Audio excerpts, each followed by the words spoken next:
এবার Exim bank বাণিজ্য সংবাদ।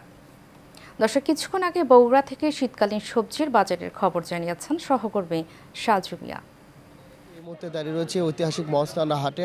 এই হাট কিন্তু কাঁচা শাকসবজির জন্য বিখ্যাত, পাইকারি রেটে বিক্রি হয় এই হাট থেকে। এবং আপনাকে জানিয়ে রাখি যে মহাস্থান হাট থেকে প্রতিদিন ৬০ থেকে ৭০ ট্রাক কাঁচা শাকসবজি রাজধানী ঢাকাসহ দেশের বিভিন্ন প্রান্তে পাইকারি রেটে বিক্রি হয়। এবং আপনাকে জানিয়ে রাখি যে আজকের যে বাজার দর, আমি যদি আপনাকে জানাই যে নতুন আলু সেটা কিন্তু বিক্রি হচ্ছে ৭০ থেকে ৭৫ টাকা কেজি। নতুন যে পেঁয়াজ সেটা কিন্তু ৩০ টাকা কেজি দরে বিক্রি হচ্ছে। কাঁচামরিচ বিক্রি হচ্ছে ৩০ থেকে ৩৫ টাকা দরে, যা গত ১ মাস পূর্বে ছিল ৪,০০০ টাকা মন।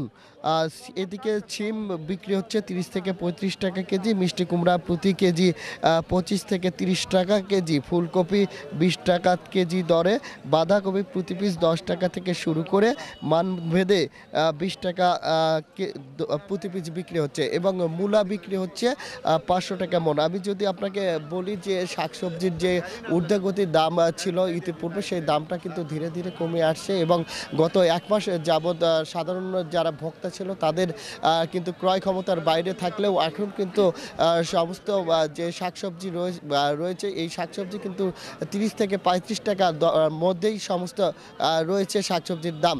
তবে আপনাকে জানিয়ে রাখি যে আজকের যে বাজার, এই বাজারে সবচেয়ে যেটা কম দামে বিক্রি হতে দেখছি সেটা কিন্তু পেঁয়াজের দাম, যা অনেক সময় কিন্তু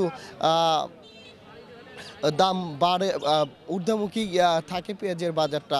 তবে আপনাকে আরও জানিয়ে রাখতে চাই যে মহাস্থান বাজার এই কাঁচা শাকসবজির জন্য কিন্তু বিখ্যাত। সর্বশেষ ছিল বগুড়া থেকে সাজু মিয়া।